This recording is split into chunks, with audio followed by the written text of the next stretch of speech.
El primer objetivo de hoy es que revisemos algunas de las balanzas de pago que existen en el mundo. Quizás este va a ser el video más largo, pero también puede ser uno de los más interesantes porque vamos a ver cómo es que cómo se ve la balanza de pagos en cada uno de diferentes países. Son interesantes de analizar.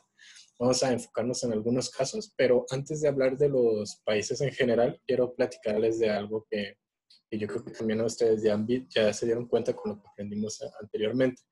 Normalmente lo que pasa es que si un país tiene un superávit en la cuenta corriente, vamos a pensar que esta es la cuenta corriente y tiene un superávit, vamos a pensar que tiene más 50. Esa es la línea de... Están súper horribles mis dibujos.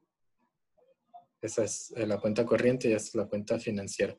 Normalmente así se ve una cuenta, una balanza de pagos en un país, porque si un país es lo suficientemente bueno para exportar mucho, por ejemplo Alemania, que exporta mucha tecnología, exporta muchos carros, ellos van a tener un superávit en la cuenta corriente. O sea, Alemania se caracteriza, está mal la presentación, que debería de ser en la cuenta corriente.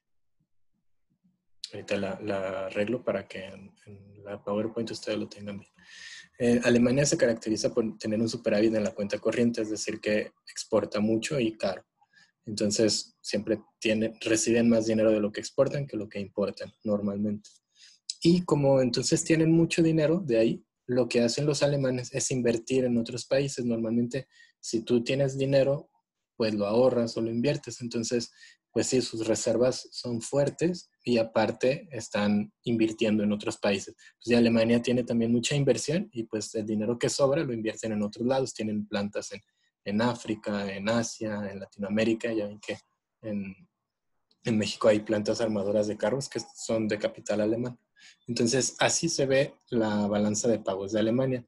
Superávit en corriente y déficit en financiera. En Estados Unidos sería lo contrario. En Estados Unidos se tiene un superávit en la cuenta financiera porque, pues, cuando piensas en invertir, ya lo habíamos platicado, ¿no? ¿Dónde es el mejor lugar para invertir? Por eficiencia, por costos, por seguridad, por el tamaño del mercado. Pues Estados Unidos, ¿no? Siempre todos quieren invertir en Wall Street, quieren invertir en Chicago.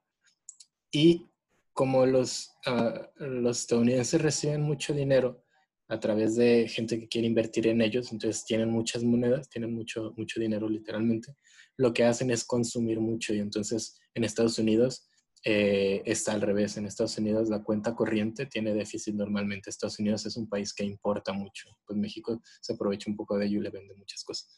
Entonces así se ve la balanza de pagos de Estados Unidos. Y si pensamos en la de México, la verdad es que la de México varía mucho. Hay años en los que nos vemos así, superávit en corriente y déficit en la financiera, y hay años en los que nos vemos a la otra forma, superávit en financiera y déficit en corriente. Varía mucho. Entonces, por eso aquí le puse que México es uno u otro. Estados Unidos lleva muchísimo tiempo, como 40 años, que tiene este comportamiento. Y Alemania también tiene muchísimo tiempo que tiene este comportamiento. Entonces, son países interesantes de analizar. Y México, pues, es como la gran mayoría de los países medianos que eh, cambia mucho. A veces importamos mucho porque, y tiene sentido, o sea, a veces cuando México necesita infraestructura, entonces importa mucho tecnología y cosas así. Después con eso de inversión, pues produce y entonces exporta mucho y luego otra vez se repite el ciclo, otra vez tiene que invertir y tiene que importar y luego después exporta y ya recupera. Entonces, tiene mucha lógica que México funcione de esa manera. Y si me preguntan si es bueno o malo, la verdad es que es natural. O sea, pues puedo decir hasta cierto punto que es bueno que así funcione México. El caso de China, aquí pasó algo muy, muy interesante, porque normalmente China se parecía a Alemania, un país que exporta muchísimo, China, y como tienen tanto dinero, entonces China pues también invertía en otros países. O sea, China tiene muchas inversiones en África, tiene inversiones en Oceanía, en el sur de Asia, tiene muchas inversiones en Rusia también. Entonces es un país que se empezó a hacer rico porque estaba exportando muchísimo y ese dinero lo usaban en inversiones en el extranjero. Y así se veía como Alemania. Sin embargo, ¿se acuerdan que les dije que el yuan se estaba haciendo una moneda muy interesante que estaba convirtiendo en una moneda fuerte? Pues lo que pasó a principios de los 2000 fue que China rompió una regla que se suponía que era casi una ley de la economía, que si tenías superávit en una cuenta, en la otra ibas a tener déficit, así como aquí. Y la ley que rompió China fue que, pues China nunca ha dejado qué horrible mi línea, voy a ver si la puedo por acá. China nunca ha dejado de exportar mucho, entonces su superávit en la corriente estaba siempre activo, siempre bien. Y entonces normalmente tenían déficit en la financiera porque China invertía afuera. Pero lo que pasó fue que durante unos años China se está haciendo tan atractivo a inversiones que además de exportar mucho, está recibiendo muchísimo dinero en la cuenta financiera. Pues cuando Apple empezó a hacer sus fábricas, era muchísimo dinero que estaba invirtiendo en China y no nada más Apple, pues todo el mundo tiene fábrica en China. Entonces hubo un tiempo en el que China tenía lo que le llamaron Twin Towers, que eran dos superávits en las dos cuentas y eso pues es una locura. Lo que pasa normalmente, si a un país normal le pasa esto, se va a quemar, sería como la palabra coloquial, porque tendrían tanto dinero que no sabrían qué hacer con él. Y entonces cuando hay demasiado dinero y no hay suficiente producción, pues todo el mundo se hace más pobre porque hay muchísima inflación. Entonces solamente poquitas personas, los más ricos van a estar bien, pero todos los demás van a estar mal. Entonces en general eso le pasó a Brasil hace poco, que creció demasiado rápido y no tenía suficiente producción y se hizo súper caro.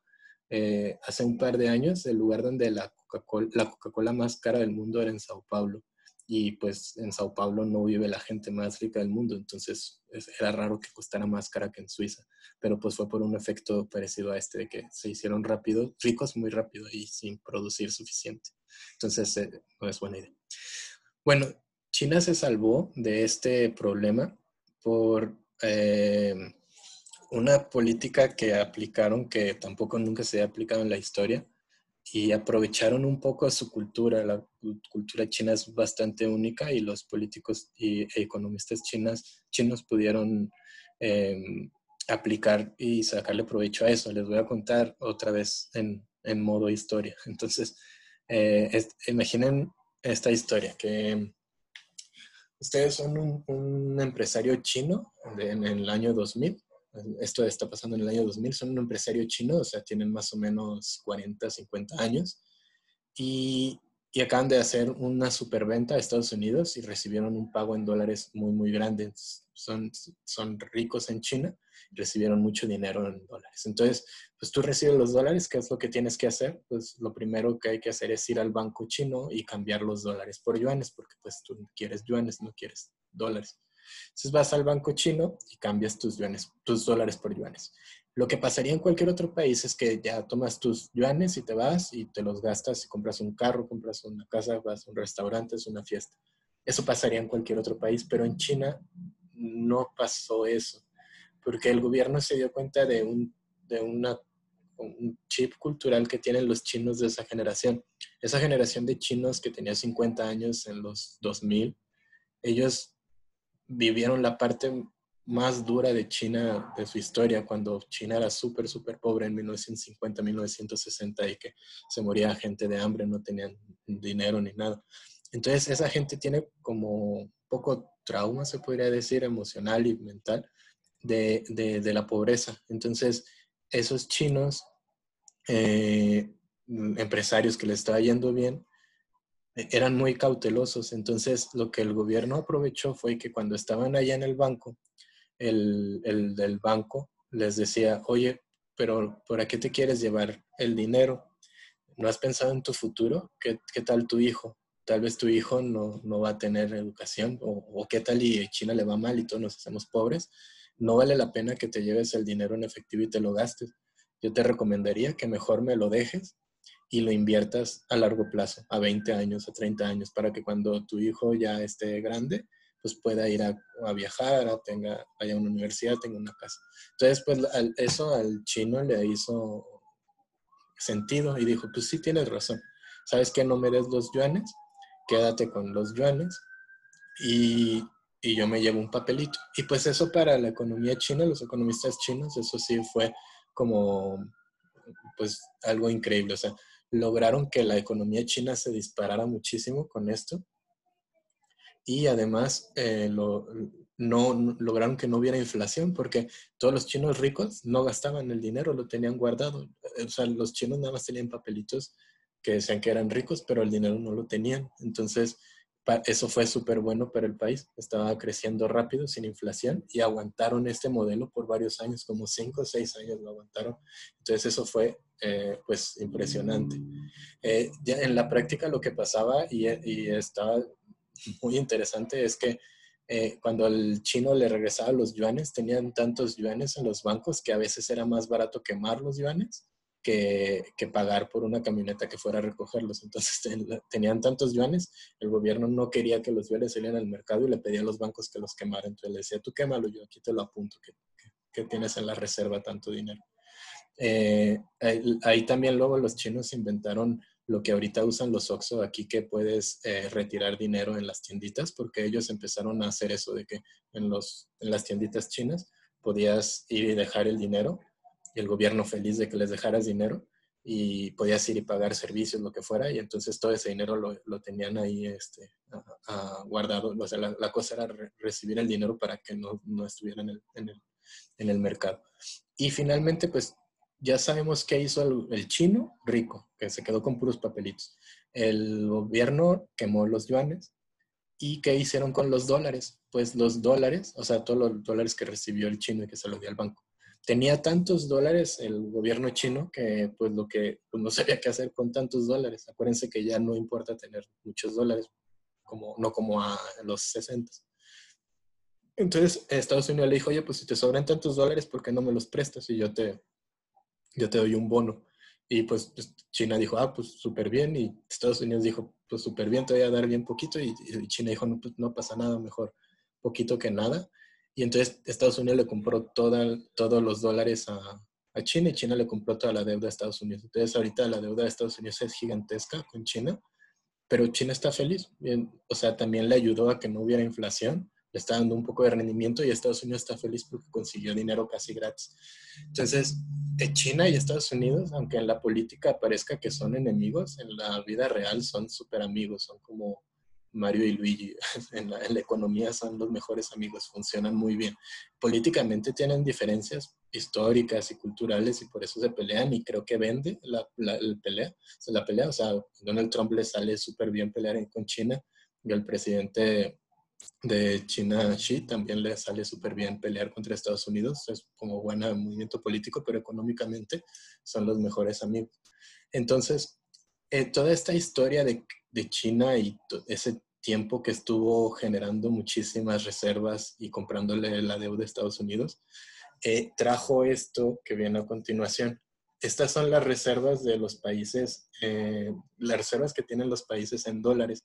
Y vean la cantidad de dólares que tiene China.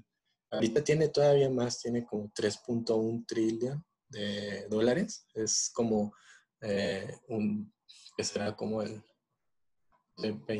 como el 30% del PIB, no, como el 25% del PIB de China. Es muchísimo dinero.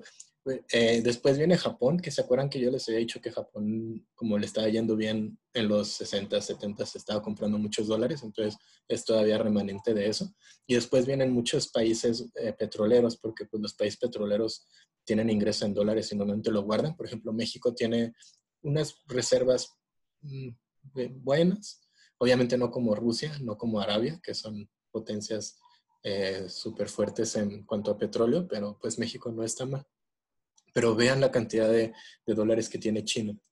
Entonces, bueno, aquí voy a hacer una pequeña pausa porque el siguiente tema ya es cómo afecta la balanza de pagos al tipo de cambio. Y quería tocar este tema de China porque China explica súper bien eso, cómo es que la balanza afecta al tipo de cambio. Entonces, voy a hacer una pausa y ahorita sí.